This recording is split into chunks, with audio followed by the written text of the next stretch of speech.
Oh, there. Is that okay? Good evening. Oh, all right.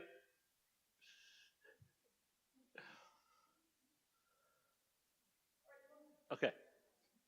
Good evening again. I'm Alex Talk, the director of the Tommy G. Thompson Center on Public Leadership. The Thompson Center has been delighted to be able to bring you tonight's event, along with our partners, the McCain Institute and the Wisconsin Institute for Citizenship and Civil Dialogue. Um, Thank you to our partners for helping make this possible, and to our truly inspiring set of speakers tonight, to the staff of the Thompson Center, and most of all to all of you for being here tonight. Let me briefly explain what the Thompson Center is for those of you who may be unfamiliar. The Thompson Center was established to follow in the footsteps of Governor Tommy Thompson, who proudly worked with colleagues on both sides of the aisle to advance the public good.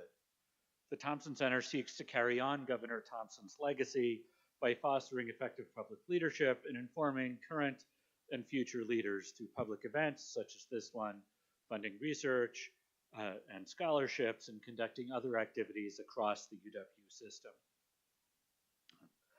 The political scientist Samuel Huntington popularized the idea that democracy comes in waves, noting that previous waves had been followed by reverse waves of democratic breakdown. In 1991, Huntington argued that the period from the mid 1970s until then marked the third and largest wave of democratization. As with previous waves, and as Huntington could not have truly known at the time, this wave seems to have been followed by a reverse wave. By almost all accounts, democracy has been in retreat around the world over the last 2 decades. The measures of democracy used by scholars such as VDEM, Polity, Freedom House, all show this trend against democracy. Of course, this does not mean that there have been no cases where democracy has advanced, but that for every step forward, we have seen 2 steps back. Is another wave of democracy coming? I hope so. I remember from my youth the peak of the third wave when the Berlin Wall fell and the Soviet Union collapsed, leading to a litany of new democracies in the former Soviet bloc. Most importantly to me personally, in Estonia, where my grandfather had been born nearly 100 years earlier. Estonia has remained to this day a functioning liberal democracy. This leaves the question of what causes the apparent tendency of democracy to spread in waves. One reason is, of course, shared circumstances. But I think another is that ideas and events can be contagious. The success of a movement in one place can inspire future movements and future leaders there and in neighboring places. Democracy is inherently a system that depends on the public, on all of us, to be sustained. With a national election merely a week away, we are at a moment where we have clear avenues to participate and help sustain our democracy. But as our waves of democracy suggest, strengthening our own democracy can have global implications, and global efforts to strengthen democracies elsewhere and build democracies may have implications for us. Our speakers tonight are at the forefront of the fight for democratic and human rights around the world. Their experiences can be cautionary, but also inspiring. Perhaps they can show us how a new wave begins. It's my pleasure now to introduce Scott Nemeth. Scott serves as the Assistant Director of Leadership Programs at the McCain Institute at Arizona State. In this role, he leads the global leadership team and helps prepare today's leaders to lead tomorrow's challenges through the Institute's McCain Global Leaders Program. He also leads efforts to expand the Institute's leadership programs and manages both the MGL Global Advisory Council and the McCain Leadership Alumni Network. Prior to the McCain Institute, Scott served as a legislative strengthening specialist at the International Republican Institute and as a legislative aide to Congressman David Vallado. Please welcome Scott Nemeth.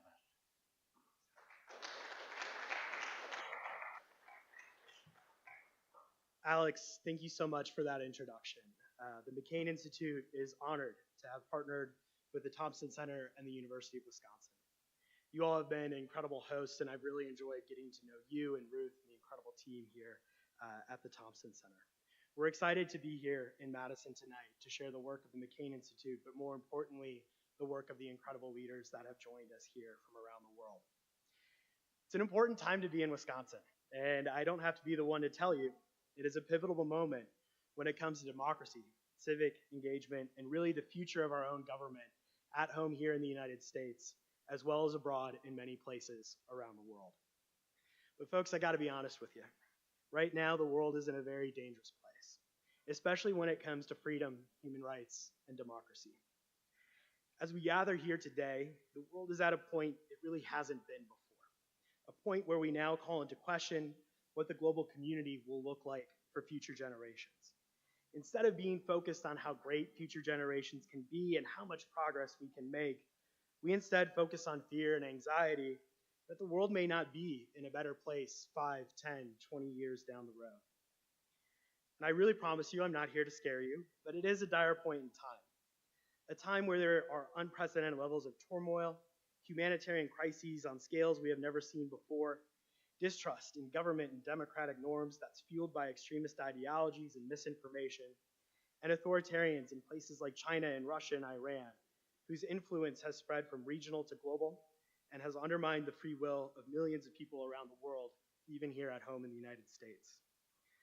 And I know what I'm saying to you is not new. You turn on the news and you see a new tragedy, you get a push alert on your phone that shares of yet another crisis. You scroll social media and you feel hopeless and tired because you are inundated with misinformation, conspiracy theories, and pretty much anything but positivity and hope. And again, I'm not trying to scare you or add to that hopeless feeling. And once you meet and hear from our panelists in just a second, our intention is that you will walk away knowing there are some really incredible people risking a whole heck of a lot to try to make things better. And we all have the ability, like Alex said, to make positive change in the world around us and do something about what scares us and keeps us so uncertain about the future. But we are in a difficult spot, not just here at home, but around the world. The UN currently estimates almost 800 million people face food insecurity. The Geneva Academy is tracking 110 armed conflicts globally. The UN Development Program estimates that less than 1% of women live in countries with high levels of gender parity and empowerment. According to the World Bank, 2.4 billion women do not have the same rights as men in the eyes of the law. Freedom House, with their Freedom of the World report, noted that for the 18th consecutive year, freedom has declined. In the last year alone, 1/5 of the world saw their freedom decline at unprecedented levels. Armed conflict and flawed elections happen in every corner of the world, and authoritarians like Maduro, Putin, Xi Jinping, and the Ayatollah Khamenei are exploiting this on a daily basis to further sow chaos, humanitarian challenges, and undermine the sovereignty of free nations. We know about Putin's unjust and criminal war in Ukraine. We know the unimaginable humanitarian crisis and conflict in the Middle East. And we know of the threats to allies like Taiwan coming from China, but there is so much more going on. In Venezuela, just recently, a strong-armed dictator corrupted elections to remain in power. In Sudan, famine levels are being reached as food aid is seized by militias during a civil war. In Burma, young activists are jailed and tortured for pushing back against a brutal military regime. In Afghanistan, the Taliban runs rampant, kidnapping, torturing, and inflicting sexual violence on the family members of pro-democracy leaders and former military members. In Kenya, protesters were shot for advocating for fair financial policy. And in Central America, corruption runs so deep that people are forced to leave their homes in search of food, healthcare, and education. And just in the last few weeks alone, North Korea has sent troops to prepare to fight in Ukraine.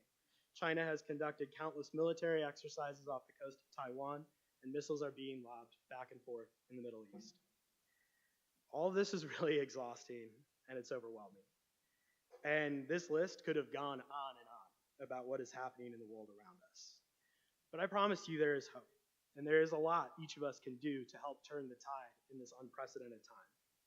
You see, at the McCain Institute, we believe there is still a chance to push back on this dark wave of authoritarianism, and that the defense of democracy, freedom, and human rights, it is not hopeless. We carry on the late Senator John McCain's legacy and ethos of fighting for just causes and are working at home and abroad to ensure that future generations experience freedom and the right to determine their own path. At the McCain Institute, I'm really lucky to be able to work on these issues alongside incredible leaders from around the world, leaders who are risking it all in the defense of human rights and democracy. Some of these leaders are here tonight to share their story, to share their work, to share the challenges they face. And they're here to share why it is important that we all are involved and that we do not take the democratic process for granted. They're here to share why we need to be engaged as the United States in the global community around us. As you listen tonight and as you get the opportunity to ask your own questions, I urge you to think about their stories, their work, and their purpose, and how it might resonate with you, and to reflect on the role you play in the world around you. It is now my pleasure to introduce the panelists who are truly standing on a day-to-day basis on the front lines of defending democracy and human rights. Our first panelist is Sunny Chang, who is a globally recognized democracy activist from Hong Kong who has risked his own personal freedom to push back on authoritarianism. We have Hajar Asa from Sudan, who is pushing back against insurmountable challenges, including famine and genocide, to fight for her country. Dr. Maria Levchenko is from Ukraine. She's a global expert in peace and reconciliation who has been forced to leave her home due to Putin's war and is currently pushing back to ensure that her home simply has the right to exist. And finally, we have Tukuzwa Gadzore from Zimbabwe, who has faced imprisonment and torture to become the country's youngest member of parliament and counter decades of dictator rule. Please join me in welcoming these incredible panelists this evening.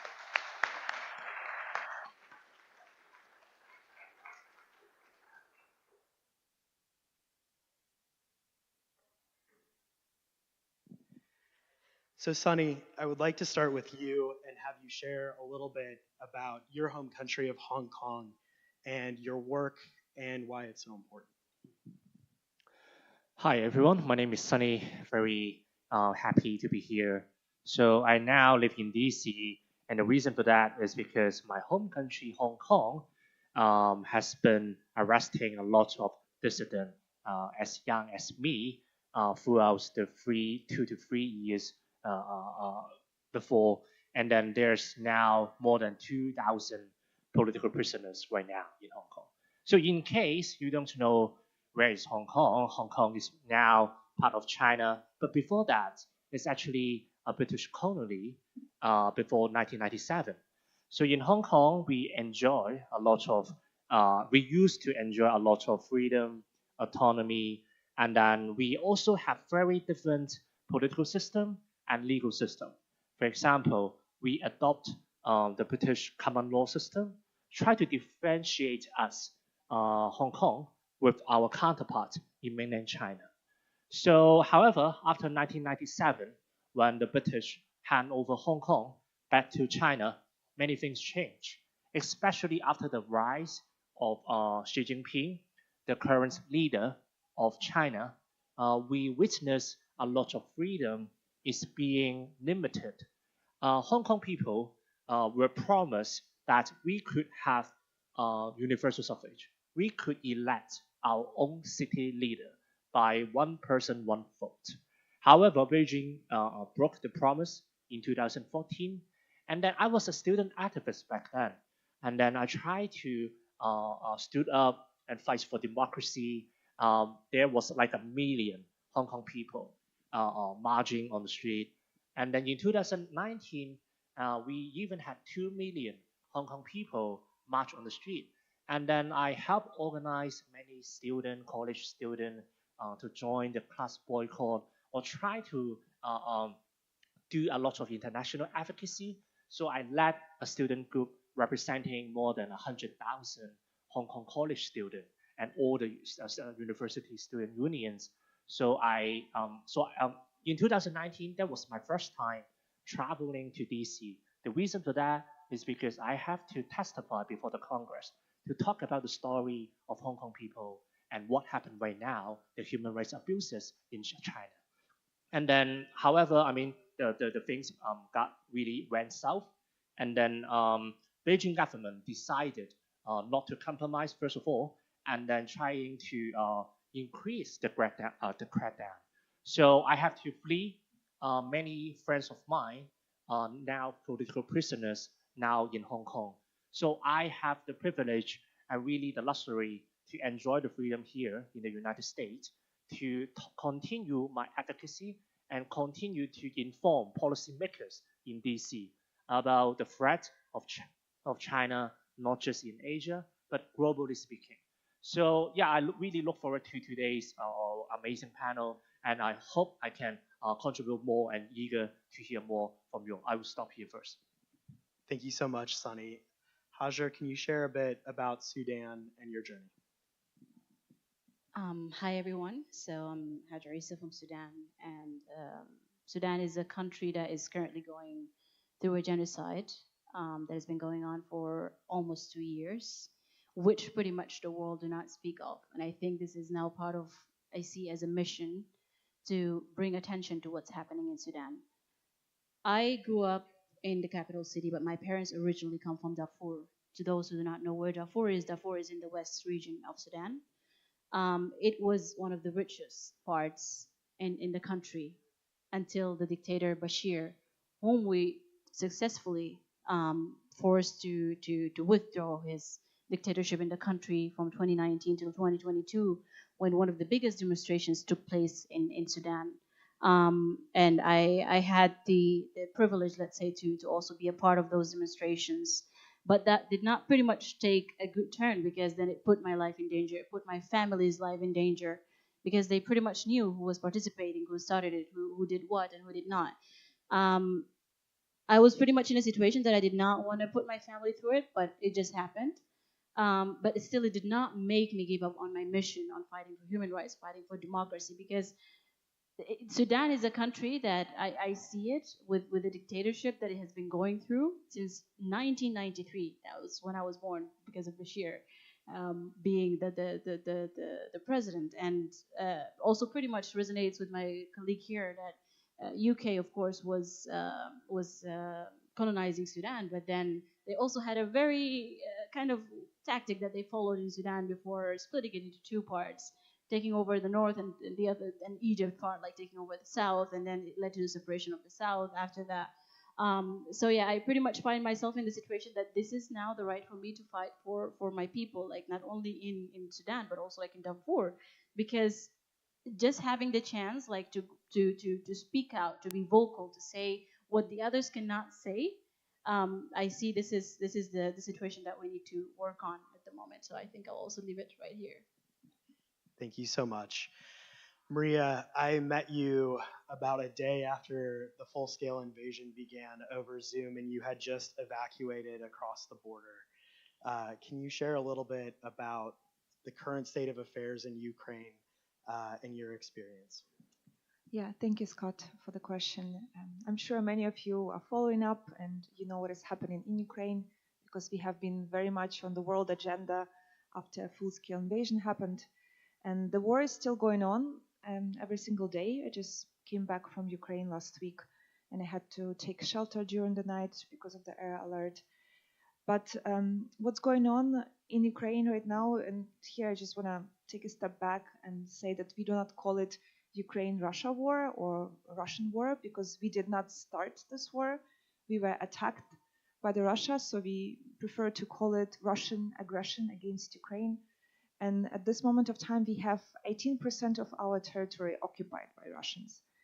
And that feels like your neighbor comes to your house and tells you, you know what? You're not allowed to speak your language anymore. You're not allowed to have your culture anymore. And I'm actually going to take your wife and rape your kids. How do you feel about that? So this is the condition that we have right now, this moment in Ukraine. And I have been working in the civil society field since 2014, when Russia has annexed Crimea and this whole war just started to unfold. And it always has not been an easy, because my field, peace building field and conflict resolution field, is something that we usually take aside. We do not pay attention to it. We feel like, oh, Ukrainians are so united. They're so having such a high level of solidarity among each other. But this is the work where we have to work with the people directly, because people are very much traumatized and people have a lot of PTSD. So allowing them to have a space to be united and create the connections is something that I'm working on right now. And yes, I met Scott just 2 days after evacuating Ukraine. I was based in Kiev when the full-scale invasion happened, and I woke up like many of my other compatriots from the sounds of the rocket hitting the capital of the country. And since that time, for the last 2 years, I've been traveling back and forth, trying to forge the connections, to build the networks of the people, preparing for the day when the victory will come. And at this moment, I'll also stop. That day will most certainly come. Takudzwa, can you share a bit, for those that don't know, about the decades of dictator rule in Zimbabwe and the work that you're doing to counter that? Thank you so much, Scott. So, my name is Takuzo. As said, I'm a member of parliament. And just to share a brief background about the contextual framework of Zimbabwe, particularly, you know very well that we had President Robert Gabriel Mugabe, who was in, and in 2017, there was a military coup which came through with President Emerson Mnangagwa taking forth the reins of power. And people had hope that the new dispensation was supposed to change the government and positively impact the livelihoods of the people. But sadly, it did not manage to. People had hopes that we were going to have effective policies. People had hopes that we were going to voice out, but this did not happen from the days of the military coup.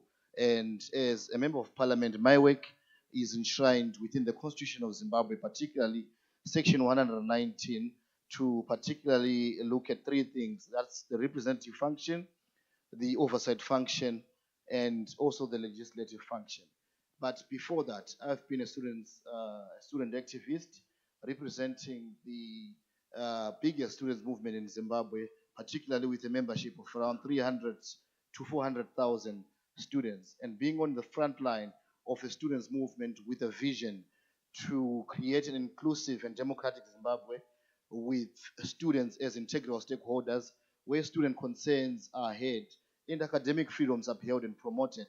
I've been at the center to lead this movement, but it did come through with various persecutions and victimization. I've been arrested around 13 times, but only charged 5 times. I do have 4 pending cases before the courts of law right now as I speak, and I have been abducted around 4 times. Um, this is a sad story that speaks through to how democracy is being suffocated on a daily basis. Those who stand up to speak their mind are people who are subjected to unjust arrest, are people who are abducted and tortured, and are people who do not get the same treatment that they should as guaranteed on Supreme document, which is the Constitution. I just shared a post just the past weeks sharing about how my own passport was taken for 4 years. From the year 2020 up until 2024, I had no passport. It was only released early 2024. Around 25 applications were made to the High Court to release the passport, but they were all denied.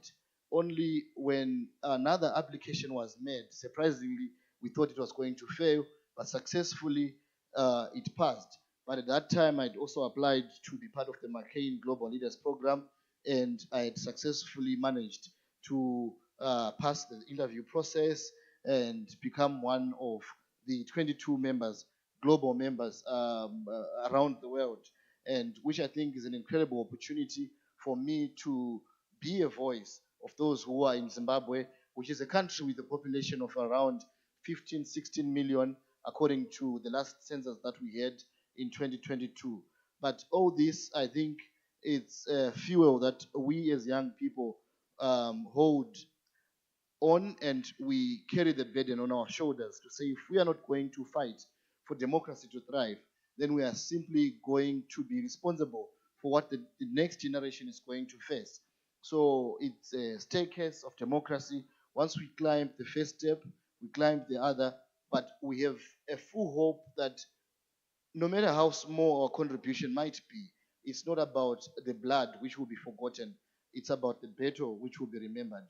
So we will continuously fight. We will continuously speak through our minds, regardless of how bad the situation is, regardless of how we might have an oppressor who sits and resides as president, trying as much to make sure that he suffocates the democratic atmosphere in Zimbabwe. Thank you. I'm going to go right back to you because I think for most of us in this room, after our first unjust arrest, our first aspect of being tortured would probably make us not want to continue the work. And I think there's even fewer folks who would sign up to do this work. Just being here tonight on stage with us puts you at risk when you go back home in a couple of days. Why do you do this? Um, I think the moment you sign up to become a human rights defender in an authoritarian regime, three things should disappear like a moth drawn to the flames: the fear of prison, the fear of the hospital, and the fear of the cemetery.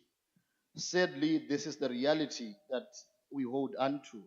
I've been in hospital numerous times. I've been in prison numerous times. From the age of 20, I remember vividly my mother crying and me telling her that she's not supposed to come and visit myself at the prison because she was also a danger. I remember moving out at the age of 21 because I could not stay with my family. It would endanger my siblings, it would endanger my relatives, but I had to take on this course and this role. But most importantly, what fuels my zeal and determination for us to see a free world, for us to see a world in which people can be respected, is particularly because we would rather die at least trying to stand up than to spend the rest of our lives kneeling down. We would rather make a human effort to what we want to see coming up as the best world in which people can echo their minds, can share their minds. The best idea in the end of the day should thrive. This is something that happens in other countries, and we don't enjoy such a benefit. And just because of that, I think I have a responsibility as a young person, a responsibility as a human rights defender to wake up and focus particularly on making sure that we create those avenues, we fight on, even though it might be painful, but ours is not to be seen as victims, it's to be seen as victors. Is to register all those small victories that we have, for us to have an appealing struggle, for other young people to join in, for even the elderly, because I believe that for democracy to thrive, it's an intergenerational cause. It does not only take the young people to fight, but it also takes the elderly. But once we manage to get that intergenerational appeal, and once we manage to make sure that everyone understands, particularly the reason why we are fighting, from an ideological orientation that understands that we are not only doing this for ourselves, but for the generation to come, and even for the dead who fought for human rights, who fought for the liberation struggle in Zimbabwe, who would have wanted to see a free society in which people can speak through their minds, can contribute to the economy, can own businesses, and can contribute in society in whatever way that they can. And this is what fuels my zeal and determination each time I wake up. Thank you.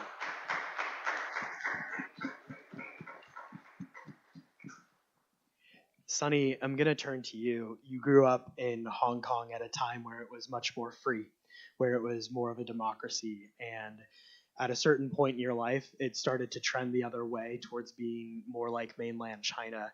I'm sure that you had an option in your mind. Do I go with it or do I push back? What made you push back?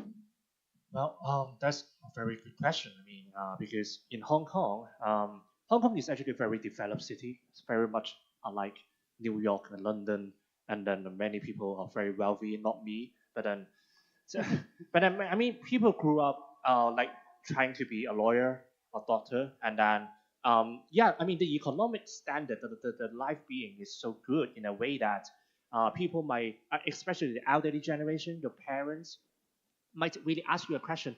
So why do you try to stand up for democracy? And I mean, just have a job, and then CCP is not something you want to mess up with. They are terrible, and then they kill people, and then so yeah, I mean, why would you sacrifice so much to do that? But my answer to that is, if you love the country, if you love the birthplace you were born, and then I think this is like the obligation for you to do that. If you don't try to defend the democracy, if you don't try to sustain the value to protect the value you cherish, and then you will lose. So it's kind of like our generation thing to have a consensus that we have to preserve the democracy and autonomy of Hong Kong before it's too late. And yes, many people sacrifice a lot. For me, my parents, my family is still in Hong Kong, and I'm now in exile. I could not meet them. My cat accompanied me for like 18 years. And then when I left Hong Kong, I could just say goodbye to my cat and couldn't perhaps like accompany her anymore. And this is kind of the sacrifice you have to undergo, have to take. Um, but yeah, I mean, I think it's worth doing that because we see many people see the beauty of human nature that we want to fight for our dignity. We want to say no to autocrat that they cannot just deprive the basic human rights of individual just as simple as that. So for me, I have to fight against the autocracy, especially many friends of mine are now in prison. So I have to fight for them. I have to fight for the city I love, and I have to fight for the value I cherish. So this is why I want to join in the fight, even though I know that there will be sacrifices. Follow up to that is what would happen to you if you flew to Hong Kong tomorrow and landed? Well, despite I might look young, and then, but I actually very notoriously have several charges on me. I'm now wanted by the Hong Kong government. Yes, too many charges, and then like accusing me like subverting the regime just because I fight for democracy, and then they also accuse me like joining illegal assembly because I try to commemorate the June 4th massacre victim that happened and sacrificed their lives in 1989 Tiananmen massacre. So I just try to peacefully held a candlelight vigil, and then the Hong Kong government arrest me and accuse me for like holding illegal assembly. This is really absurd. So yeah, and I might face more than 10 years sentence or even to life sentence. And many friends of mine are now also facing the consequences being put facing the verdict of life sentence. So if I go back to Hong Kong tomorrow, unfortunately, I might not be able to come back in my lifetime. Thank you for sharing that. Hajar, in your opening remarks, you talked about the risks that you've taken and the consequences for your family. Why do you think it's so important that you continue this fight against authoritarianism, even when your own family may be skeptical of that cause? Yeah, I think pretty much since you mentioned that my family is very much skeptical about it. There's a story that I tell all the time that they don't even watch the news. Like I'm the one that wakes up every day in the morning. I'm like, yeah, you know what? I want to see what's happening on BBC and the kind of news around the world. And now more specifically, putting it back into perspective on what's the genocide that's happening. And I still have actually my brother and my father still living in Sudan right now, and I see them also in that danger.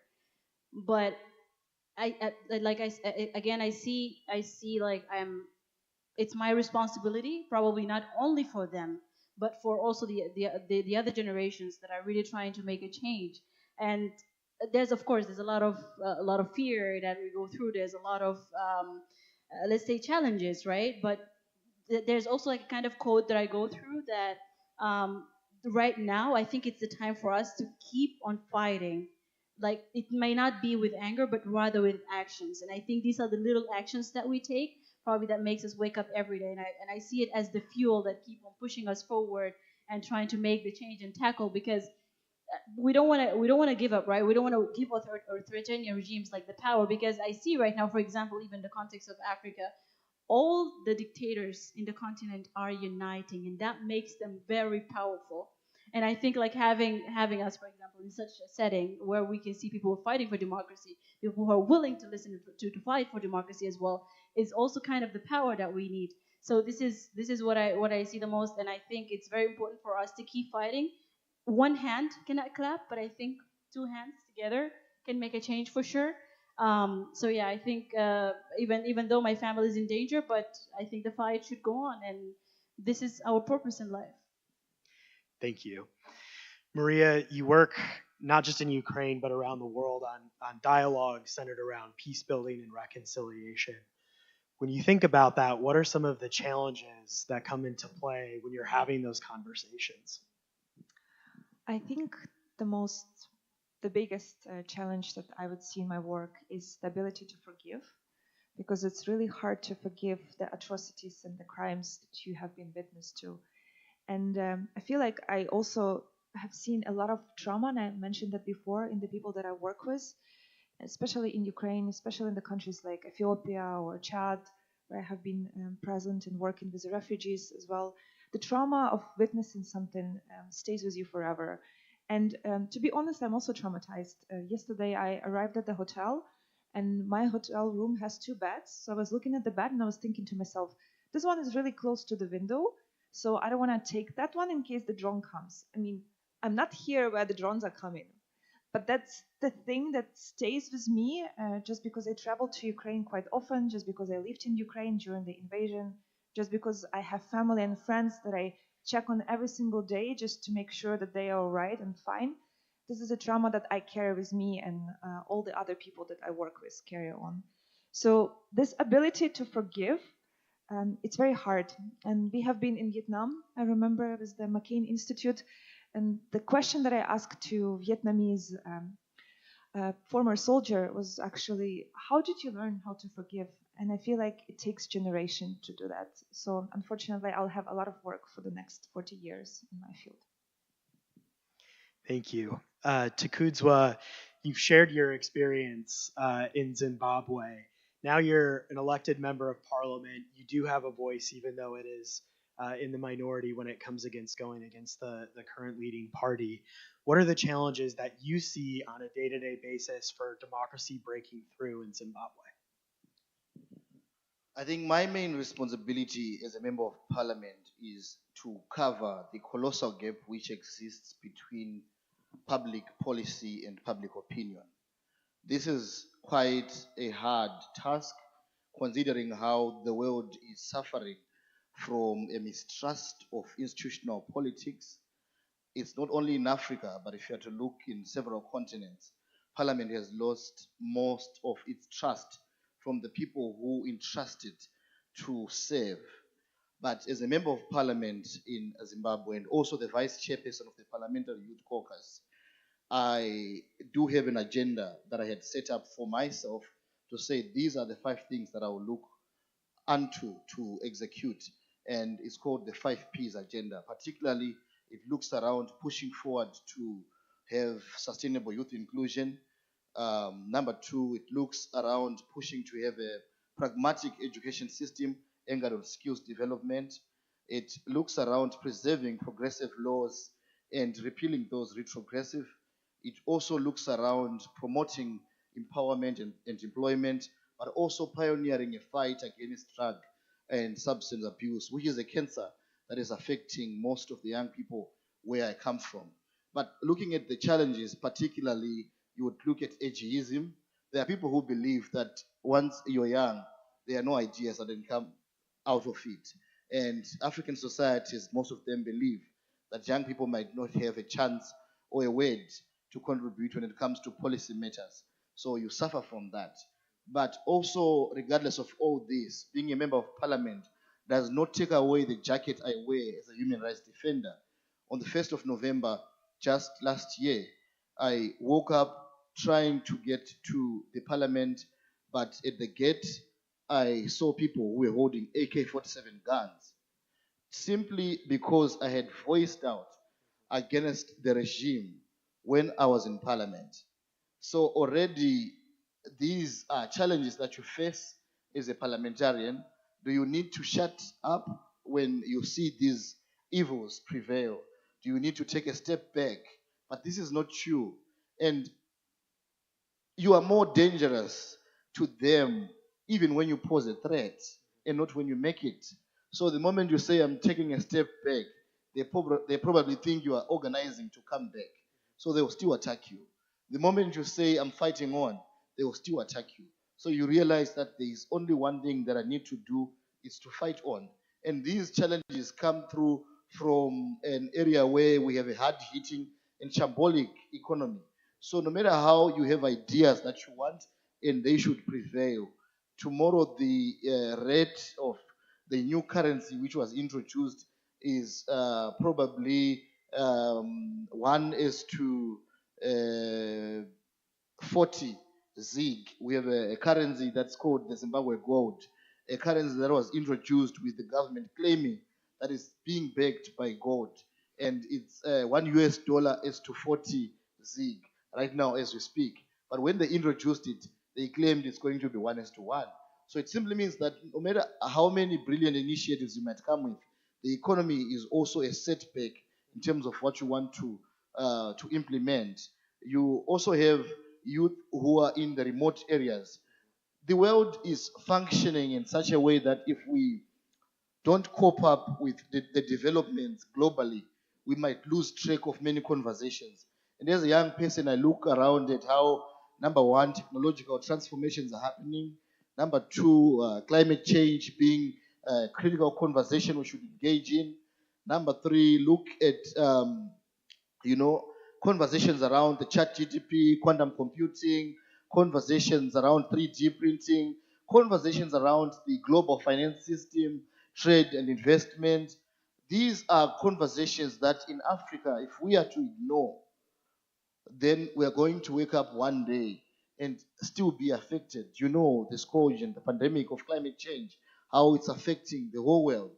And we are not excluded from the problem of climate change. So this is a challenge when you look at how backward our policies are, and you want to come in with a mind that is more forward-looking and a mind that carries forth leadership that is not only reactionary but proactive in terms of delivering real solutions and real change. But regardless of those, I believe we should step up and we must step up. Thank you. Sunny, I want to ask this question. As we just kind of discussed, you kind of saw your country move from a little bit of a democracy to authoritarianism. What are some of the warning signs you saw that this transition was happening? Well, that's a very great question. I would say two things. First of all, is that since Xi Jinping, the current Chinese leader, took over the office in 2012, many people might suspect, because they didn't know back then the background of Xi Jinping very well, they might think he's actually can be a very reformer and trying to bring in some changes to the Chinese Communist Party and bring in some democracy reshuffle. But that's not the case, because in 2014, that I think that is the first time Beijing government violates the promise, because we were told, and that was actually in our basic law, which is like our city constitution, mini constitution. In our constitution, that mentioned the Hong Kong leader should be elected by Hong Kong people, one person, one vote. But in 2014, Xi Jinping violates. They override, the Beijing government just override the whole Hong Kong constitution and say that, no, I mean, we are not trying to give you a real universal suffrage, and then you cannot elect your own city leader by the universal standard of democracy. We have to vet the city leader and candidate before you can elect your own one. So I think that is the watershed and tipping moment for us to recognize that actually Xi Jinping is a very assertive guy, and then he will actually bring more harms to the democracy and autonomous situation in Hong Kong compared to even other Chinese leaders back then. I think that is the first signal. And second, I will try to keep it short, is that I think when many people would like anticipate the economic success in China would bring in democratization in China, but that's not the case. If any one of you now study political science, you might hear the modernizational theory, because many people and scholars believe economic success can bring in political success and transform the political entity and regime to become a more democratic one. But that's not the case in China. And Xi Jinping trying to strengthen and tighten the control over Chinese economy even more. So you can see that innovation in China is very limited, and state enterprises will actually expel many medium and small sized companies. So when you see that happen, you can also tell that, well, the Chinese leader right now is not something we should be supporting, because he's not trying to bring in any meaningful economic reform. He's trying to care about and prioritize national security more than and his own power, personal power, rather than the well-being of the Chinese national and Hong Kong people. So I think that is the second sign. A follow-up to that is, were you surprised at how quickly democratic norms eroded? Absolutely yes. Absolutely yes. I mean, so as mentioned, Hong Kong was once a very successful cosmopolitan in the world, but somehow we now have 2,000 political prisoners, and I have to be in exile, and and this kind of things just happened within 4 years. So we were surprised, we were shocked to see that how determined actually for a dictator like Xi Jinping to I mean for the sake of like maximizing his personal power, and then at the expense of Hong Kong people well-being and autonomy, he's just trying to wipe out the whole city of autonomy overnight. So yeah, I think we were shocked, we were surprised, and but the most disappointing thing is I think the international community is not ready.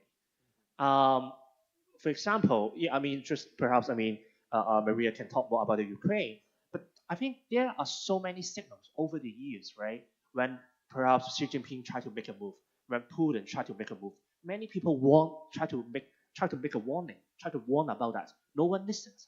I think many people are so complacent about the situation. They feel like, no, I mean, come on, the world is so interdependent. All the people care about economic interests. No one would really wage a war in 21st century against another big power. Come on, it's not the case. But I don't think that's the case. I think Xi Jinping is also ready to invade Taiwan one day in the near future. So yeah, I mean, the world is not ready, has not been ready for that. So this is something quite disappointing. I think you really raise a valid point that the international community has been slow to respond on Hong Kong, on issues in Africa, but I think also with the threat from Putin. And Maria, I'd like to hear your take on that, and maybe what the international community can be doing to be more proactive to combat some of these challenges rather than be caught off guard by them. Yeah, thank you, Sunny. It's actually something that was on my mind as well, and I absolutely agree. Those are the small steps that we are allowing dictators to take that actually lead to the collapse of the whole system. And it happens so fast, just before our eyes. It's really hard to even imagine. What I can say is, in Ukraine, we definitely do not want to be like Russia. This is why we are fighting. We do not want to be like autocracy, where people rights, people voices, they do not matter, and they can do whatever they want. And that's why our appeal to international community is just to look around, see what's happening in your country, try to be realistic, try to understand what steps each of you can take just to raise the awareness of those little steps that dictators take to take the power in their own hands, to be able to control. And for us, it's really important for Ukrainians also to be grateful. We are super grateful for international community to stepping up. And I hate saying that this is not enough, but this is not enough. We have seen that dictators work super well together. Russia, China, North Korea, Iran, they're these bodies that stick together and actually support each other. But when it comes to Ukraine and us asking for long-range missiles, it takes 2 years for us to get them, and we are still not there. So I would say raising awareness, taking the steps, and just being mindful that the change can happen in front of your eyes sooner than you can imagine. Hajar, I want to ask you, what are some of the tools in your toolkit to push back against authoritarians and build popular support in the face of somebody who is using strong arm tactics? Oh, I would say definitely more trying to get more of international involvement in this because that is the only power that I think that we need right now, even though we might not recognize it as well in Sudan, but that's what we need because again, it takes me back to that how all dictators are uniting. For example, in the case of Sudan, again, that UAE is one of the main issues why this is happening in Sudan. They're supporting like the RSF, Rapid Support Forces, with weapons, with everything they need in order to attack and kill civilians and kill the community. Um, but I think one of those tools is like actually kind of being in the front line, talking to the international community about the facts, about what's happening and how they not like giving probably not ideas, but also like seeing it on the possibilities and how they can definitely, for example, lend a helping hand to people. For example, humanitarian aid, that's a thing that we need. There is the sanctions, diplomatic sanctions on people who are working right now in diplomacy, because most of the diplomatic people who are working right now in Sudan and other countries are basically with the former government. So we're kind of like playing in a circle right here, but I think for me, basically focusing on countries that could support, that could help in tackling this issue, or even putting a limit to UAE, to Russia as well, since it's also involved in the situation. Yeah, these are the basic tools that I'm focusing on right now. Do you think that social media helps you in your efforts or hurts you in your efforts when it comes to pushing back on dictators and authoritarians? Pretty difficult to tell. Double-edged sword. You go online, you post everything, you're your target. You don't do it, people don't know. So we don't even know. We're just like kind of being in the middle in the situation that we want the whole world to hear it. We want everyone to know. But then once you press like that one button, Instagram, you post something about the dictators are uniting in Sudan. Okay, that's the target right now. You don't even know what's gonna happen. Like within 1 week, within 1 hour. These are the things. So, but I think the power of media is very powerful. That's why we do not need to be afraid to post. I think even though sometimes you might really double think about it, you're like, did I really do a right thing? But yeah, for the sake of the people, for the sake of freedom, for the sake of human rights, I think it's worth it, and that's what we really need to do. Sunny, I know social media played a big role in gathering popular support for your cause in Hong Kong. What are your takes on how social media can or cannot help democracy movements? Well, I agree. It's like a very double-edged sword because, for example, I mean, back in 2019, we protested. We did actually leverage a lot of like technology on Facebook, and we have our own Hong Kong version like Reddit. We call it LIHKG, but it's like the Hong Kong version of Reddit. And then people can actually go to the online forum and vote for the next action plan, like whether we should like occupy the street, whether we should launch a class boycott, and then people could really democratically and join the referendum online to decide the next move of the protest. And people can also freely distribute their own opinion, exchange opinions online. And this is something the Hong Kong government is very afraid of because they are afraid of this kind of like dissemination of information. They are afraid of this kind of very candid deliberation among the public. But at the same time, I would say technology and social media, especially for China and Hong Kong, they are trying to use that, especially AI right now, to create a lot of deepfake technology and then disinformation, trying to amplify the echo chamber created by them, by Beijing, and then to shape the discourse environment, to let the national and let people to feel like, well, actually, we should not really care about democracy, and perhaps the U.S. has a lot of problem, UK has a lot of problem, Australia has a lot of problem. So perhaps democracy is not that good, right? So why don't we just embrace the China model and stop fighting and just, I mean, try to earn some money and then you will forget about how bad Xi Jinping is. So that is their tactic. So yeah, I mean, depends on how you use that, and this deserves more discussion, definitely. You raise a really good point. We're at a weird time in the world where people are questioning whether or not democracy is the right system of government. Takudzwa, you've been fighting your whole life for a democratic Zimbabwe. Why does democracy matter? I think conversations around if democracy has lost its track can only be had if we have fully engaged and explored what democracy really is. And I think democracy is people power. Democracy has its values and principles. And these are centered around the respect of freedom of expression, the respect of people associating. There are political and civil rights that come with democracy. And I believe that if fully explored, then democracy remains a critical component of society that can enable economic prosperity. But with this being said, I believe that the full realization of democracy only comes when we have also realized that as the oppressed, we need to unite ourselves. The talk of dictators uniting is there and it's a reality.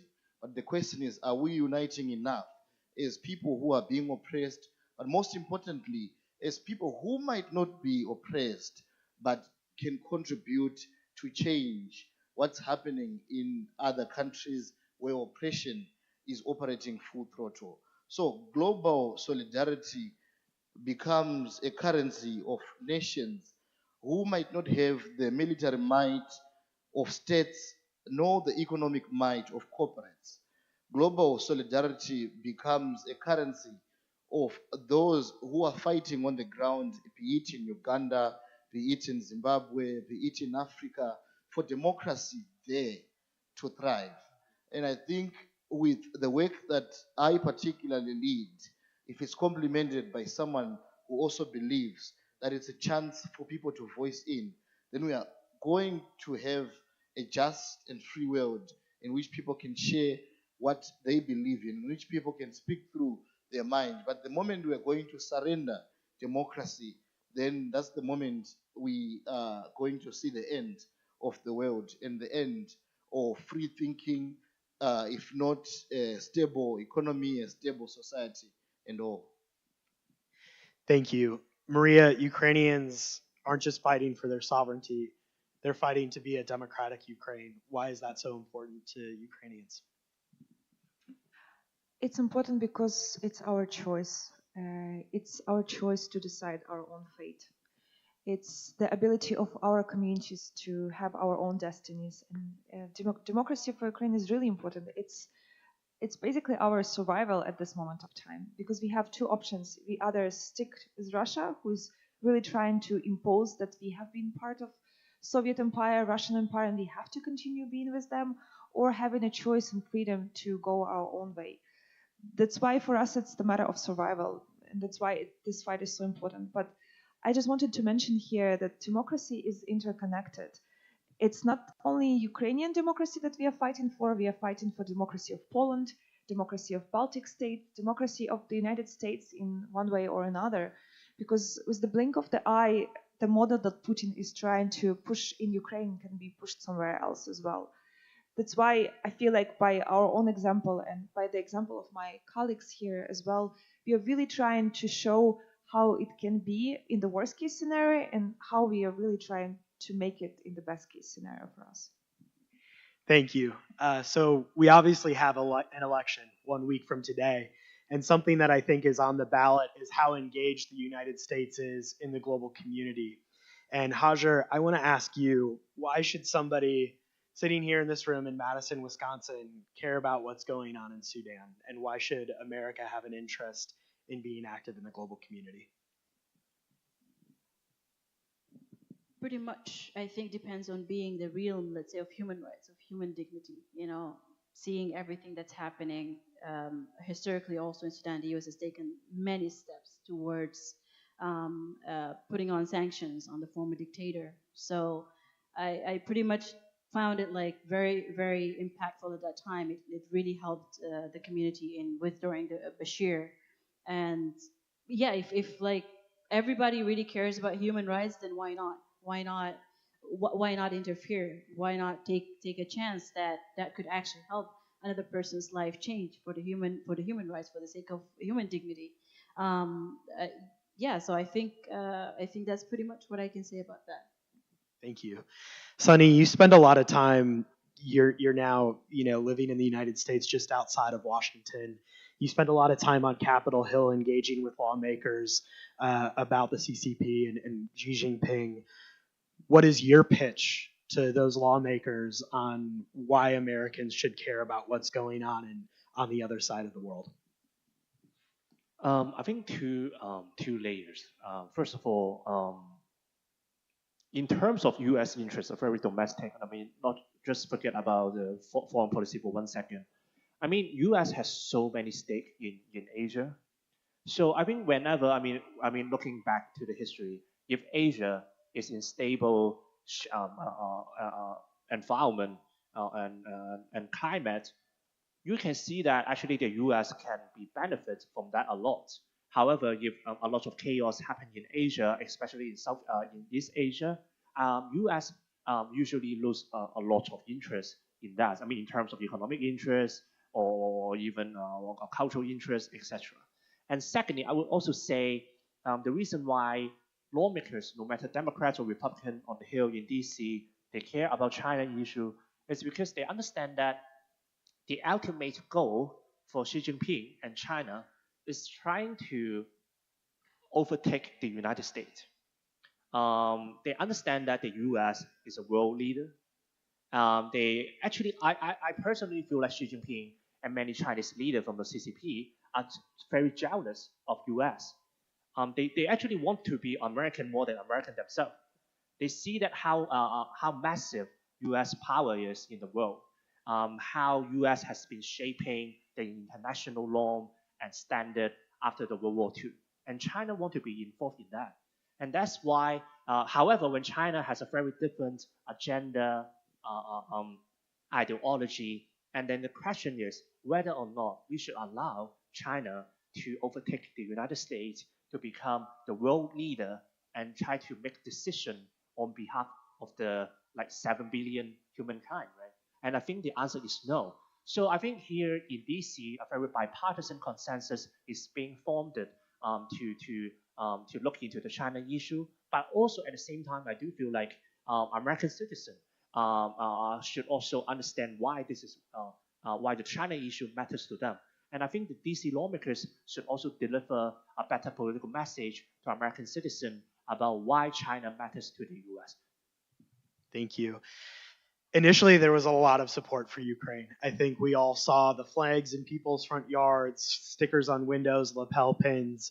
It's become a major topic of debate in 2024 with the U.S. presidential elections as it relates to foreign assistance and how much the United States will continue to contribute to the Ukrainian fight against Putin. Why 3 years in, 2.5 years in now, should Americans still care and still support what's going on in Ukraine?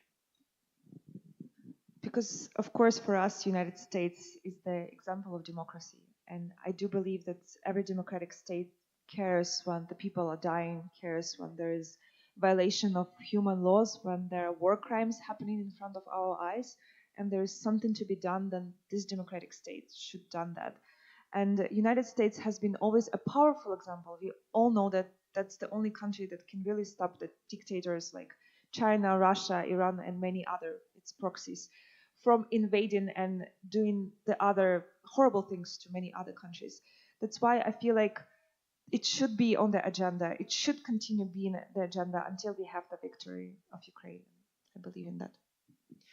Thank you. Takudzwa, I think the United States has long had maybe a blind spot towards what goes on in Africa. Why should Americans care about what's going on in Zimbabwe and the rest of the continent? Thank you so much for that question. My colleagues do mention much about interests be it economic and political, and I do concur. But my submission is more premised around how, in global politics and geopolitics, these interests will always be there. But we don't realize that humanity is what has hold us and make us glued together as a people. And once we ignore what separates us, we are never going to win any battle that is going to come. Not only as the United States of America, not only in Africa, in Asia, you name it. I submit that in this coming election, much interest should be put more to human rights defenders in Africa who are being tortured. For example, the 1st of November, I mentioned that I went through torture. And one of the questions was, we know you are a puppet of the West. We know you are leading a regime change agenda and you are being supported by the United States of America. And I look at myself waking up each day as a young activist and ask myself, how much really have I gotten from the United States of America? And it's nothing. What fuels my zeal is to see a better world. And I think with the same energy for us to attain a better society, this is a mindset that should be with each and every individual who walks on earth. Because politics evolves around the two concepts of conflict and cooperation. Nothing guarantees that one stable state will be perpetually stable. Once there is conflict in the United States of America, solidarity will be sought from elsewhere. But once we normalize that we are going to stand with those who are oppressed or who are in the zones of conflict, we make the world a better place to be. That's my submission. Thank you so much, and thank you to all of our panelists for sharing so much.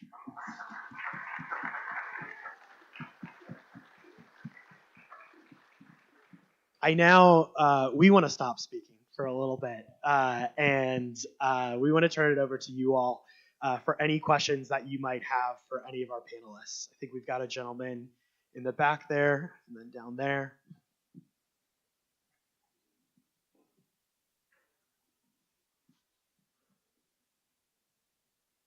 Hello.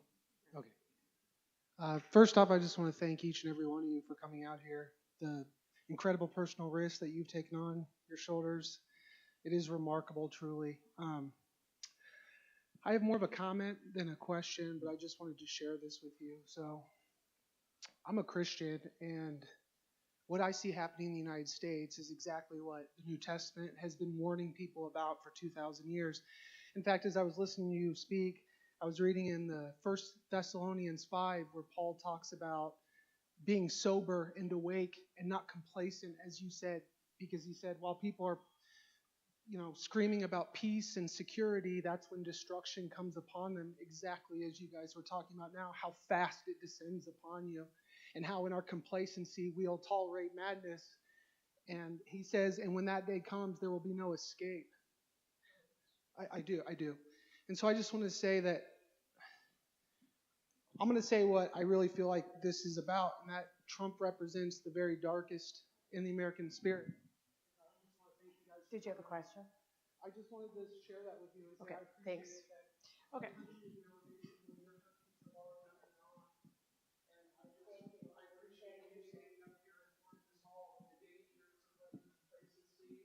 Okay, thank you. We have a question here.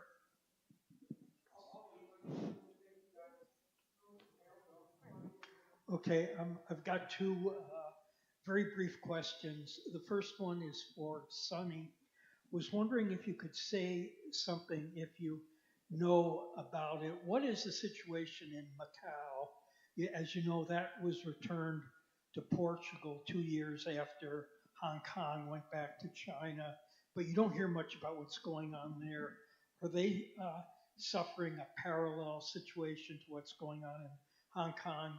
Then I have a very brief question about Zimbabwe, or specifically, it's about somebody that's been hiding out there the old Egyptian dictator Haile Mengistu Mariam fled to Zimbabwe and was given exile by Mugabe back in the 70s.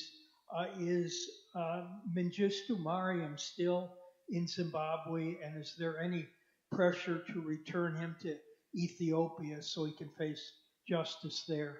Thank you. Thank you so much. I didn't see this coming about Macau question, but that's a good question. I mean, because yes, so for Hong Kong and Macau, we both are so-called protected by the one country two system framework, and after the Portuguese hand over Macau to China in 1999, 2 years after Hong Kong handover, Macau unfortunately was immediately being absorbed and assimilated into a mainland Chinese city after that. Because Macau is different in a way that they don't rely on financial industry, and Hong Kong rely on financial industry. That's why that is where I mean the whole legal system and Western common law system come into place, right? If you want to be a successful financial hub, and then you need to have good lawyer, transparent and credible legal system to ensure the interests of business and entrepreneurs. That's why international businesses would come to Hong Kong to do businesses. But in Macau, they are famous of like I mean casino. They are being named the Eastern Las Vegas, Asian Las Vegas, right? And then the whole industry demographic is different, and people there they don't even really like try to ask for a universal suffrage, unlike Hong Kong. So the yeah, I mean it's very different. I mean the context is different, and they are really pleased to become part of the mainland China. And then the Beijing government also use a lot of policy to assimilate the people there to ensure that people would conform to the central government. But yeah. Thank you. I think in response to your question, I did mention that there is the so-called new dispensation in Zimbabwe, but it then became a new desperation. That alone speaks to how the dictator you mentioned has been living freely there, and there's no pressure that has been given through by the current regime. Dictators, like we've mentioned, give shelter to each other. And if we do not, as the oppressed, stand side to side to reaffirm collectively and contumaciously our power, then we are never going to realize a free society. Dictators will always shield each other, shelter each other, and support each other. Other questions?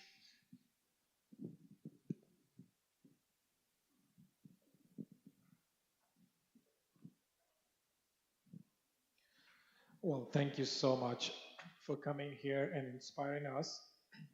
My question is for Dr. Maria. Just like I know you talked about the trauma, it is so hard. I mean, I live in and the Pakistan side that share the border with Afghanistan. So when you talked about that, you always have this trauma, and it's super hard to forget. Can you elaborate more about like if you have here from someone any advices or how to work with these kind of folks and what to talk to them and how to work with them? Because just one day I asked the same question from someone in Geneva, Switzerland, and then I was like, when you talk, it is so easy to talk, but when it comes to the reality and those people are really facing, and when you tell them that hey, everything will be okay and you do not have a real solution, what do you tell them? And then that guy just cried and tell me, I don't know. So what is your advice in that case? Thank you. I also wanted to say, I don't know. But we have an approach where in my work, I do not work without the mental health support specialist within my programs because it's really crucial. I'm not a psychotherapist, I'm not a psychologist, and people are traumatized. Specific instruments that we are using, especially when having a dialogues or having a very tough conversation about what it feels to be in a wartime, what it feels to lose your loved ones, what it feels when your loved ones are fighting and you don't know whether they're going to come back or not, then we do have specialists working with us. So I would say those conversations should be approached very carefully. In our work, we use do no harm approach, and sometimes perhaps it's even a better way to step outside and not have a conversation if you know that it's gonna hurt a person or not. But then on the other hand, it's of course a hope. We humans are very hopeful. We do believe that it's gonna change for better, especially in situation right now like Afghanistan, and my heart just cries for Afghanistan, for people there, for females there who have no rights. But I feel like we need to have those conversations. Just be mindful in how we having them. Other questions?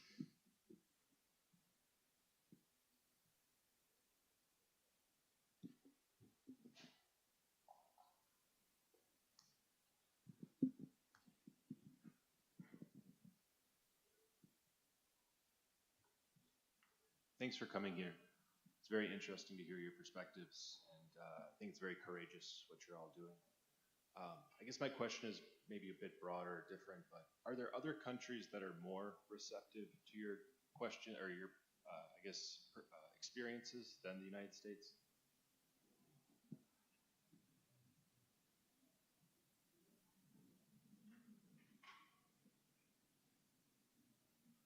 I think I can probably give a short answer to that. For example, right now I'm based in Austria, Vienna, and it's quite open sometimes to listen and like to have a conversation with you. But the question is always after that is the action that is being taken towards it. Is it being taken or not? And I've had so many attempts like about having meetings and conversations like what's going on, what's happening, yada yada. But like there were no actions taken. So I think I found like pretty much the U.S. is the most responsive so far for the let's say the countries or like the places that I've been to on a personal level. I would say that. I'm based right now in Germany, and I was a refugee in Germany till March this year when I switched to a work contract. And I have gone through all the feelings and emotions that any type of refugee goes through a denial and fighting against the system and fighting with the people. And I would say in my experiences, what I have seen, that people who have gone through something similar, they are much more receptive to the experiences that we go through. And when we have this type of conversations, quite often the countries who had also this trauma and PTSD experience, such as Poland in the Second World War, or Baltic states, or Bosnia and Herzegovina, they do understand what people are feeling and emotions they're experiencing. But I feel like in the United States, being on the brink of something big, the change that is coming, people are also understanding way better how it feels to be in uncertainty, because uncertainty is really scary and no one wants to be there. So that would be my answer to this question. Hope I answered it.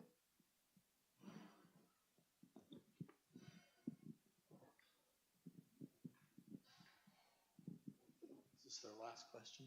Yes. Yeah, I had another question for Sunny. I was wondering if you could say something about the social credit system and to what extent has China been able to implement that so far in Hong Kong? Thanks.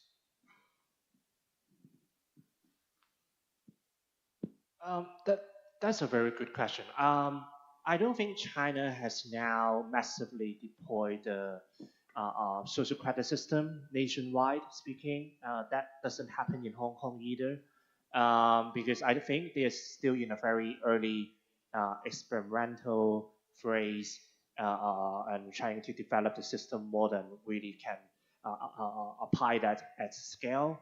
However, I would say the digital surveillance is very real in China. Speaking of, so this is also like a dilemma or double-edged sword. I mean, in the 21st century, right? Many people talk about trying to make a digital transition, trying to use or try to integrate more technology into the governance, into the government operation. But at the same time, in the case of China, they digitalize everything. And in the case that you don't have to pay cash, everything is e-payment, and then you don't have to, I mean, it's so convenient in a way that you start to wonder, so how would they process the data, right? So actually, the government can keep track on your personal spending behavior, and there's no data privacy law in China, and the government is notorious for getting access to all the data tech giant companies.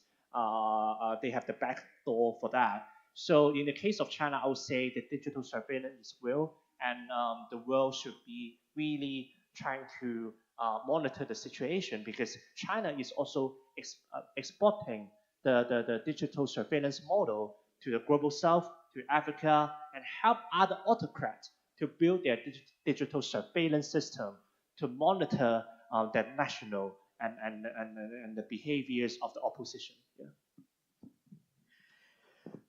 Well, thank you all so much for those really important questions. I first want to thank Alex, Ruth, Eric for partnering with the McCain Institute and bringing this group here to Madison. And tomorrow night we'll be at UW Milwaukee for what I think was a really important conversation to have.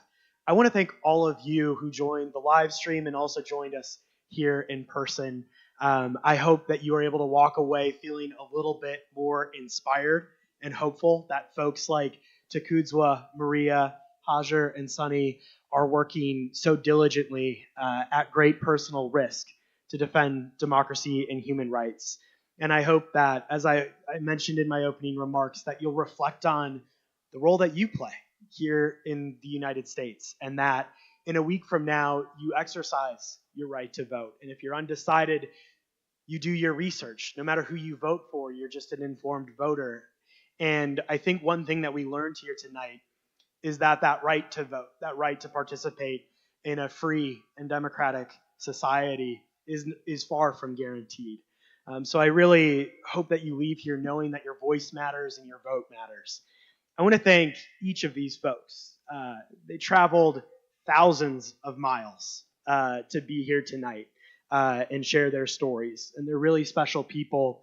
And I know that the McCain Institute is very lucky and grateful that each of you are a part of our global network. So thank you all so much. We really appreciate your time this evening.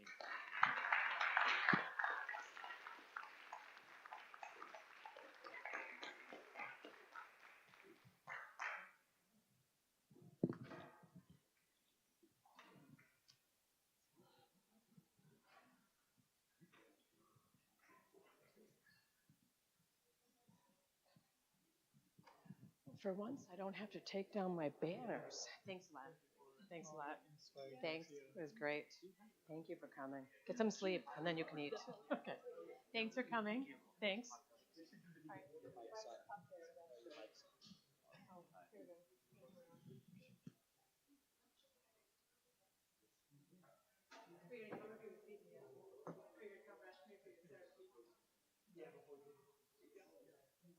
Just so I know you're there. I knew it was one, so I ran. That's why I got up. As soon. You're gonna be there tomorrow. Awesome. You're very welcome. Thank you. Thank you.